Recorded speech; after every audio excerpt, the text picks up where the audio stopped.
तुम्ही या राज्याचं नेतृत्व करताय, या राज्याचा विकास व्हायला पाहिजे.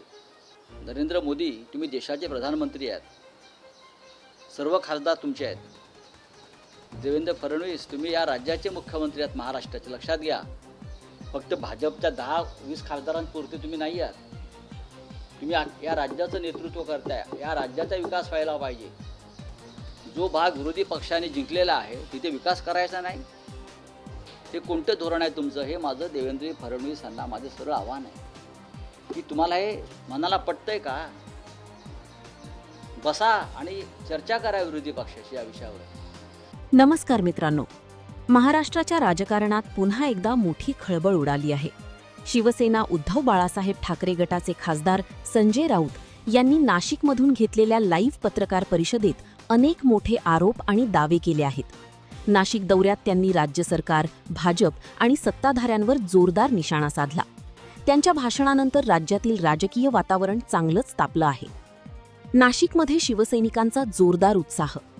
नाशिकमध्ये संजय राऊत पोहोचताच शिवसैनिकांनी घोषणाबाजी करत त्यांचं स्वागत केलं. भगवे झेंडे, ढोल ताशे आणि जय महाराष्ट्राच्या घोषणा यामुळे परिसर पूर्णपणे शिवसेनामय झाला होता. कार्यकर्त्यांना संबोधित करताना राऊत म्हणाले, शिवसेना संपवण्याचा प्रयत्न अनेकांनी केला, पण शिवसेना विचार आहे, ती कधीच संपणार नाही. या वक्तव्यानंतर उपस्थित कार्यकर्त्यांमध्ये प्रचंड उत्साह पाहायला मिळाला. भाजप आणि सत्ताधाऱ्यांवर थेट हल्ला. पत्रकार परिषदेत संजय राऊत यांनी राज्य सरकारवर जोरदार टीका केली. सर्वसामान्य जनतेचा आवाज हा विरोधी पक्ष मानला जातो. आम्ही आहोत ना. मग विरोधी पक्ष आम्ही आहोत, आम्हीच आहोत. विरोधी पक्षच आहे. उद्धव ठाकरे यांच्या नेतृत्वाखालची शिवसेनाच आहे. काल किती मोठं आंदोलन झालं आपण पाहिलं असेल. समृद्धी महामार्गावर अंबादास दानवे त्याच्यामध्ये सहभागी होते. नरेंद्र मोदी तुम्ही देशाचे प्रधानमंत्री आहात, सर्व खासदार तुमचे आहेत. देवेंद्र फडणवीस तुम्ही या राज्याचे मुख्यमंत्री आहात महाराष्ट्राचे, लक्षात घ्या. फक्त भाजपच्या 10-20 खासदारांपुरते तुम्ही नाही आहात. तुम्ही या राज्याचं नेतृत्व करताय, या राज्याचा विकास व्हायला पाहिजे. जो भाग विरोधी पक्षाने जिंकलेला आहे तिथे विकास करायचा नाही. हे कोणतं धोरण आहे तुमचं? हे माझं देवेंद्र फडणवीस यांना माझं सरळ आव्हान आहे की तुम्हाला हे मनाला पटतंय का? बसा आणि चर्चा करा विरोधी पक्षाशी या विषयावर. काय चाललं आहे महाराष्ट्रात? तुमच्याच राज्यामध्ये नीटचं काय झालं आहे? नीट मारली ना युवकांची, भाजपनेच. हे सगळे लोक भाजपचे आहेत. आज प्रदीप जोशीला समन्स काढलेला आहे. नीटचा जो प्रमुख आहे हा कोण आहे? हा संघाचा कार्यकर्ता आहे. प्रदीप जोशीला समन्स काढलेला आहे आज. प्रदीप जोशी हा महाराष्ट्रातलाच माणूस आहे, तो प्रमुख आहे नीटचा. त्याला आज समन्स काढलाय. हा RSSचा रिसर स्वयंसेवक आहे हा माणूस. त्याच्यामुळे नीटच्या पेपर लीक प्रकरणामध्ये भारतीय जनता पक्षाचंच सूत्रधार म्हणून नाव घ्यावं लागेल. हे सगळे लोक जे अटक केले आहेत हे सगळे भाजपचे कार्यकर्ते आहेत. प्राध्यापक, क्लासवाले, अमुकवाले, या सगळ्यांना भाजपचं संरक्षण नाही. तरी सांगावं नाही, मी पुरावे. नीटचा जो हेड आहे, मगाशी म्हटलं प्रदीप जोशी, त्याला स्टँडिंग कमिटी एज्युकेशनने आज समन्स दिलं आहे. हा भाजपचा संघाचा, त्याशिवाय नेमणूक होऊच शकत नाही. विद्यापीठाचे कुलगुरू, नीट, UPSC, इतर सगळ्या शैक्षणिक संस्था, लोकसेवा आयोग, सर्वत्र संघाची आणि भाजपचे लोक बसवून आपापल्या लोकांना पेपर फुटीच्या माध्यमातून चांगले गुण देण्याचा आणि वर नेण्याचा हा जो प्रकार आहे, हा भारताचं शैक्षणिक धोरण आणि गुणवत्ता उद्ध्वस्त करण्याचं हे कारस्थान आहे. हा अणुबॉम्ब आहे भारतावर पडलेला. पत्रकार परिषदेत संजय राऊत यांनी राज्य सरकारवर जोरदार टीका केली. त्यांनी आरोप केला की महाराष्ट्रात विरोधकांना दबावाखाली ठेवण्याचा प्रयत्न सुरू आहे. ते म्हणाले की लोकशाहीला घाबरवण्याचं काम सुरू आहे, पण महाराष्ट्र झुकणार नाही. त्यांनी केंद्रीय यंत्रणांच्या वापराबाबतही प्रश्न उपस्थित केले आणि विरोधी नेत्यांना टार्गेट केलं जात असल्याचा आरोप केला. नाशिकच्या राजकारणावर मोठं वक्तव्य. नाशिक महापालिका आणि आगामी निवडणुकांच्या पार्श्वभूमीवर राऊत यांनी मोठं विधान केलं. त्यांनी सांगितलं की नाशिकमध्ये परिवर्तनाची लाट येणार आहे आणि शिवसेना पुन्हा ताकदीने उभी राहील. ते म्हणाले, नाशिकमध्ये परिवर्तन फक्त शिवशक्ती करू शकते.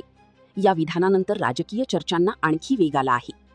शेतकरी प्रश्नावर आक्रमक भूमिका. नाशिक दौऱ्यात संजय राऊत यांनी शेतकऱ्यांच्या प्रश्नांवरही आवाज उठवला. नाशिक रिंग रोड प्रकल्पासाठी जमीन मोजणी दरम्यान शेतकऱ्यांवर झालेल्या कथित कारवाईवर त्यांनी संताप व्यक्त केला. ते स्वतः नाशिक जिल्हाधिकाऱ्यांना भेटले आणि शेतकऱ्यांना न्याय न मिळाल्यास मोठं आंदोलन उभारण्याचा इशारा दिला. राऊत म्हणाले, शेतकऱ्यांच्या घरात घुसून दबाव टाकणं महाराष्ट्र सहन करणार नाही. या वक्तव्यानंतर ग्रामीण भागातही या मुद्द्याची जोरदार चर्चा सुरू झाली आहे. शिवसेनेतील अंतर्गत घडामोडींची चर्चा. सध्या शिवसेनेत सुरू असलेल्या राजकीय हालचालींवरही संजय राऊत यांनी भाष्य केलं. काही नेत्यांच्या पक्षांतराच्या चर्चांवर बोलताना त्यांनी सांगितलं की शिवसेना अजून मजबूत आहे आणि अनेक लोक पुन्हा पक्षात येऊ इच्छित आहेत. त्यांनी घरवापसी हा शब्द वापरत अनेक नेते पुन्हा शिवसेनेत येतील असा दावा केला. महाराष्ट्रातील राजकारण पुन्हा तापणार. राजकीय विश्लेषकांच्या मते आगामी स्थानिक स्वराज्य संस्था निवडणुका आणि विधानसभा निवडणुकांपूर्वी महाराष्ट्रात मोठे राजकीय बदल होऊ शकतात. पण विमानतळावरती अडाणीची मालकी झाल्यानंतर तिथे भारतीय जनता पक्षाचे रवींद्र चव्हाण जे अध्यक्ष आहे स्वतः जातात, कामगारांना धमक्या देतात, कामगारांकडून जबरदस्तीनं फॉर्म भरून घेतात, युनियनचे त्यांच्या पोलिसांना फोन करतात एअरपोर्टच्या आणि इतर युनियनच्या लोकांना तुरुंगात टाका सांगतात. हे रवींद्र चव्हाण करतात. त्यांना वाटते कणकवली गुडाळ आहे काय, आणि त्याच कामगारांना त्यांनी काल संप करायला लावला आणि हजारो प्रवाशांचे काल दिवसभरात हाल झाले. सरकार कोणाचं अडाणीचं आहे ना विमानतळावर, मग तुम्ही संप करून लोकांना का वेठीस धरताय मिस्टर रवींद्र चव्हाण?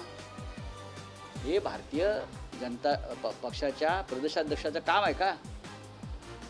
स्वतः जाऊन फॉर्म भरून घ्यायचे जबरदस्तीनं आणि धमक्या द्यायच्या. काल विमानतळावरती एक आंदोलन झालं, कोणी केलं? आणि दिवसभर मुंबईचं विमानतळ हे बेशिस्त आणि बंद अवस्थेत होतं. अनेक विमानं रद्द झाली, लोकांचे हाल झाले. विमानतळावरही झालंय का? कोणी केलं हे?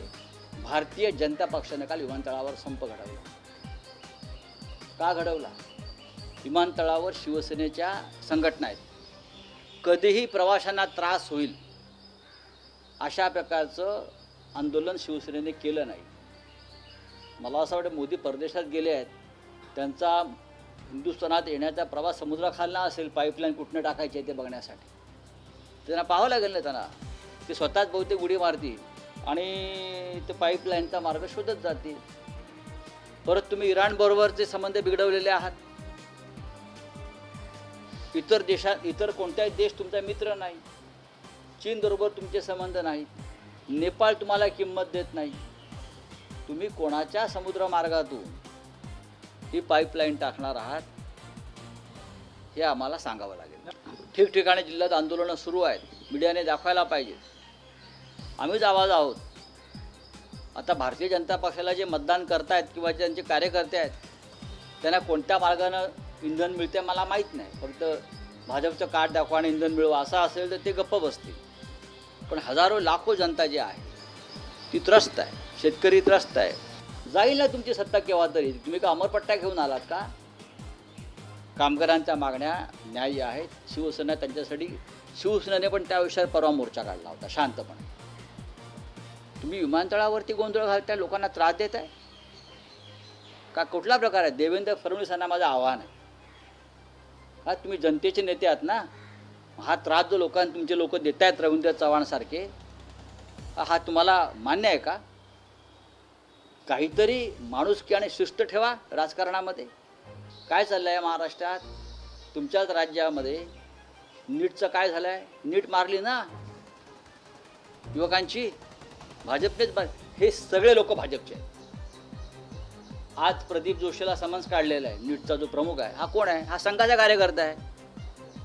प्रदीप जोशीला समन्स काढलेला आहे आज. प्रदीप जोशी हा महाराष्ट्रातलाच माणूस आहे, तो प्रमुख आहे नीटचा. त्याला आज समन्स काढलाय. हा RSSचा रिसर स्वयंसेवक आहे हा माणूस.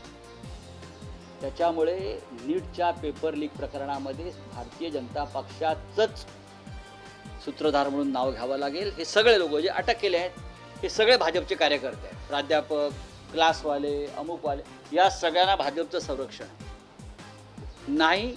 तरी सांगावं नाही, मी पुरावे देतो. नमस्कार मित्रांनो, महाराष्ट्राच्या राजकारणात पुन्हा एकदा मोठी खळबळ उडाली आहे. शिवसेना उद्धव बाळासाहेब ठाकरे गटाचे खासदार संजय राऊत यांनी नाशिकमधून घेतलेल्या लाईव्ह पत्रकार परिषदेत अनेक मोठे आरोप आणि दावे केले आहेत. नाशिक दौऱ्यात त्यांनी राज्य सरकार, भाजप आणि सत्ताधाऱ्यांवर जोरदार निशाणा साधला. त्यांच्या भाषणानंतर राज्यातील राजकीय वातावरण चांगलंच तापलं आहे. नाशिकमध्ये शिवसैनिकांचा जोरदार उत्साह. नाशिकमध्ये संजय राऊत पोहोचताच शिवसैनिकांनी घोषणाबाजी करत त्यांचं स्वागत केलं. भगवे झेंडे, ढोल ताशे आणि जय महाराष्ट्राच्या घोषणा यामुळे परिसर पूर्णपणे शिवसेनामय झाला होता. कार्यकर्त्यांना संबोधित करताना राऊत म्हणाले, शिवसेना संपवण्याचा प्रयत्न अनेकांनी केला, पण शिवसेना विचार आहे, ती कधीच संपणार नाही. या वक्तव्यानंतर उपस्थित कार्यकर्त्यांमध्ये प्रचंड उत्साह पाहायला मिळाला. भाजप आणि सत्ताधाऱ्यांवर थेट हल्ला. पत्रकार परिषदेत संजय राऊत यांनी राज्य सरकारवर जोरदार टीका केली. काय चाललंय महाराष्ट्रात? तुमच्याच राज्यामध्ये नीटचं काय झालंय? नीट मारली ना युवकांची, भाजपनेच हे सगळे लोक भाजपचे आहेत. आज प्रदीप जोशीला समन्स काढलेला आहे. नीटचा जो प्रमुख आहे हा कोण आहे? हा संघाचा कार्यकर्ता आहे. प्रदीप जोशीला समन्स काढलेला आहे. आज प्रदीप जोशी हा महाराष्ट्रातलाच माणूस आहे, तो प्रमुख आहे नीटचा. त्याला आज समन्स काढलाय. हा RSSचा रिसर स्वयंसेवक आहे हा माणूस. त्याच्यामुळे नीटच्या पेपर लीक प्रकरणामध्ये भारतीय जनता पक्षाचंच सूत्रधार म्हणून नाव घ्यावं लागेल. हे सगळे लोक जे अटक केले आहेत हे सगळे भाजपचे कार्यकर्ते आहेत. प्राध्यापक, क्लासवाले, अमुकवाले, या सगळ्यांना भाजपचं संरक्षण आहे. नाही त्यांनी सांगावं, नाही मी पुरावे देईन.